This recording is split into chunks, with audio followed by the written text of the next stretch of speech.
Il était une fois 3 taureaux de 3 robes différentes, noires, rouges et blanches. Ils s'engraissèrent au point que chaque habitant du village voulait en faire sa propriété. Un jour, les 3 taureaux se mirent à discuter. « Comme nous sommes aussi gras, il est temps de trouver des moyens de nous protéger contre les hommes. Car l'homme n'a pas de force, il est petit, mais doté d'une grande intelligence, dit l'un des taureaux.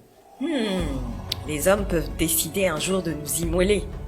Donc, quittons le village et réfugions-nous dans la forêt. Là-bas, on sera en paix, dit un autre taureau.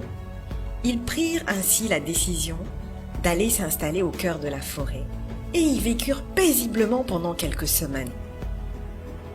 Un jour, surgit un lion qui fut stupéfait à la vue de ces bêtes bien grasses. « Ce n'est pas possible! Je n'en crois pas mes yeux!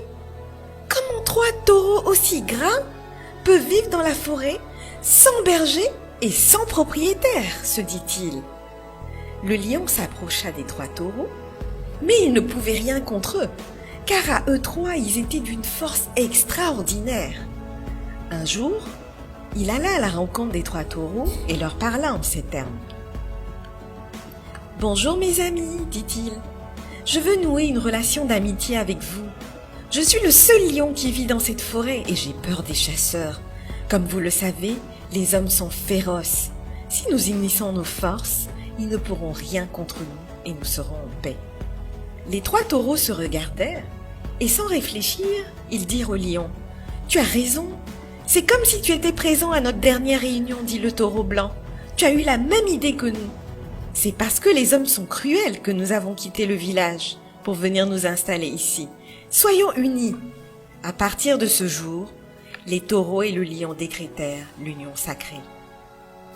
Ils mangeaient, jouaient et se promenaient ensemble. Plus tard, alors que le taureau à la robe blanche dormait, le lion s'approcha des 2 autres et leur souffla à l'oreille. « J'ai un souci. Si nous sommes en brousse, c'est pour nous cacher. Mais il me semble que cela est impossible à cause du taureau blanc. Que ce soit le jour ou la nuit, sa robe blanche reste toujours visible. Si nous ne trouvons pas une solution, les chasseurs vont nous repérer et nous tuer. Laissez-moi l'éliminer avant que nous ne nous fassions repérer. » Puisque c'est ainsi, il faut l'abattre, consentirent les taureaux rouges et noirs. Ainsi, le lion s'attaqua au taureau blanc et le tua. Quelques jours plus tard, alors que le taureau noir dormait à son tour, le lion dit au taureau rouge « Mon ami, je vais te faire une confidence. Jusqu'à présent, je ne suis pas rassuré. Les chasseurs pourraient toujours nous repérer à cause du taureau noir. Si on le tue, ce sera une protection totale pour nous 2. Personne ne pourra nous retrouver. » Le taureau rouge acquiesça. Sans attendre, le lion bondit sur le taureau noir et le tua. Il ne restait plus que lui et le taureau rouge dans la forêt.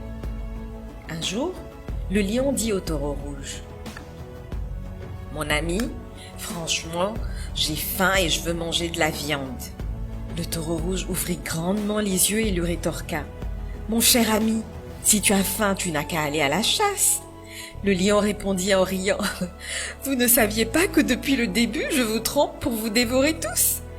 Tu penses que je suis idiot au point d'aller chasser alors que tu es là ?» Le taureau rouge comprit que c'était à son tour de subir le même sort que ses 2 autres compagnons. Et il dit « Oh non! C'est pour cette raison que tu as noué une amitié avec nous? C'était pour nous abuser et nous anéantir l'un après l'autre? » C'est ainsi que le lion bondit, lui brisa le cou et le dévora.